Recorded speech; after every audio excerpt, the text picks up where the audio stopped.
Hello and welcome to the answers. And yet again, this is my second take, okay? But I'm not going back. All right, I'm just going to crack on with this unless I do something really bad and I have to start again. But hopefully, this won't take long. I mean, all I've got to do is name 10 films and the bonus films as well. Right, now, so I'm hoping that many of you, firstly, I'm hoping that you've had a nice conversation and this has been an experience where you've seen people go, in their heads and just think, oh yeah, I remember, come on, or just have a bit of a chat about stuff as well, and just that you can remember that conversation and quizzes. Okay, I do love a quiz. All right, is quite a fun thing to do. Right, let's have the answers then, shall we? Right, film 10. I was going back through my notes because my memory is getting progressively worse and I can't remember my top 10 films or the order it's in. I had to write it down. Anyway, Goose Dying. Okay, come on, Top Gun. Top Gun. Had to be Top Gun. Absolute cracker of a film. Great soundtrack as well. Okay, that bit of guitar. There's also that Danger Zone song. There's also Berlin, Take My Breath Away. Tom Cruise riding his bike along a burning edge. No wonder he was riding so quickly because that edge was properly on fire. I would have been out of there like a shot. But anyway, brilliant film. Okay, it was Top Gun, Tom Cruise. Apparently, they're making a sequel this year, but it's been delayed because of the pandemic. Maybe Tom Cruise then is the teachers and he gets Viper's son, all right, or Goose's son and makes them into a fighter pilot. I don't know, but there's a film in that, isn't there? Right. Number 9, okay, The Prison. Andy Dufresne getting people back who aren't very nice. The Shawshank Redemption. Okay, wonderful film. Very good film indeed. Okay. Film number 8, my favourite Christmas movie. Okay. Please, Die Hard. Okay. Die Hard is good. All right. Die Hard 2. Set at Christmas. Some people say it's better. I disagree because I think the skyscraper is a better setting than the airport.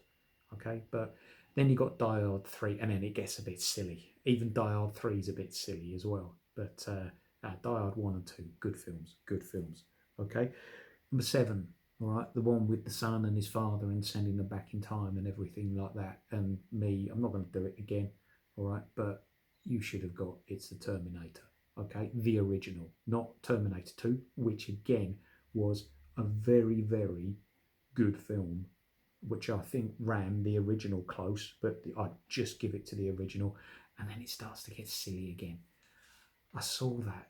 Is it Terminator Genesis where they brought back the mum who, oh goodness me, her name's escaped me. I can picture her. Can't remember her name, but they brought her back, and it still wasn't very good. Just my personal opinion. Okay, it's just my personal opinion. Right, film number 6. Okay, it's a bit.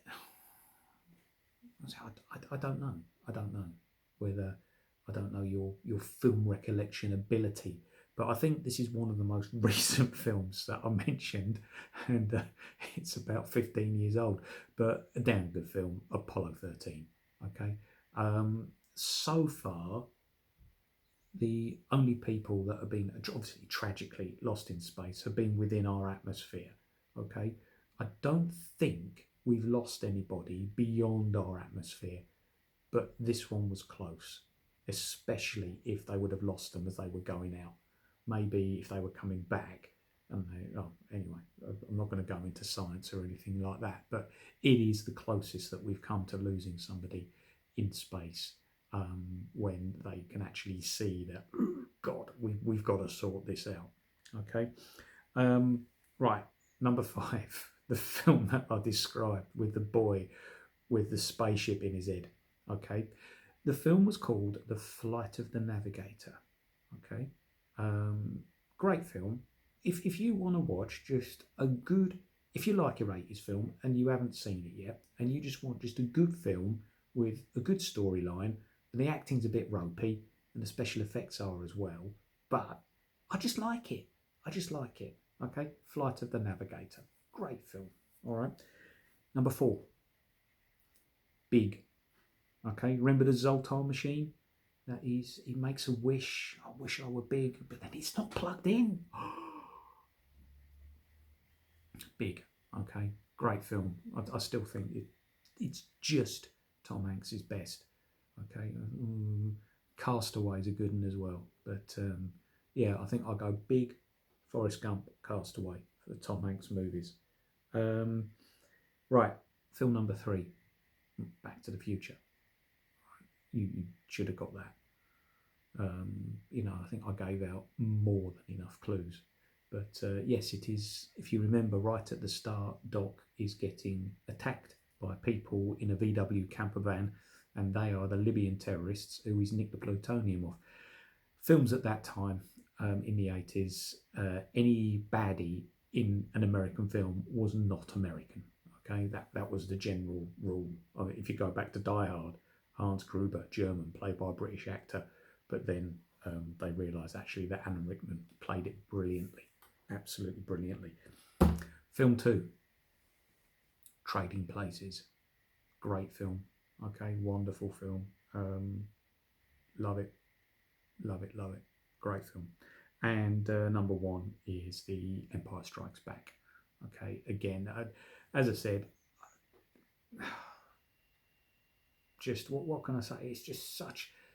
I think it was a great film because it gave purpose to Star Wars, because it moved the story on a little bit, and it made the characters even stronger, and it also made people think, well, hang on a minute, we've still got stuff to go, okay? And of course, George Lucas, such a visionary, was actually thinking to himself, well, actually, I might in 10 years' time bring out some films about what actually happened before, and then 20 to 30 years after that, I'll bring out films saying what happened after, and I'll make a fortune. And he was right. He was absolutely right. Right, the bonuses, the Rocky films, okay? Rocky 1, okay, Apollo Creed, played by Carl Weathers.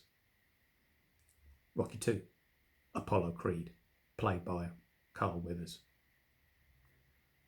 Rocky 3, okay, now by now, he's become friendly with Apollo, okay, and he's become a bit complacent, hasn't he? He's won about 6 or 7 fights. He's taken on Hulk Hogan and everything like that. But then a tough dude comes along in the form of Mr. T, okay, who plays the character Clubber Lang, okay, and I love it when they say, Clubber Lang, in this fight with Rocky, what do you predict?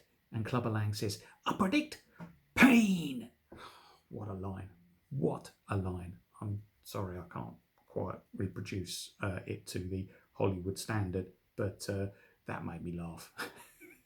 And then number 4, Ivan Drago, played by Dolph Lundgren, who they absolutely covered in baby oil just to make him look a little bit more like that. But again, Rocky, he goes to Russia for his training camp and wrestles bears or something, and comes back victorious, of course. Okay, so that's it.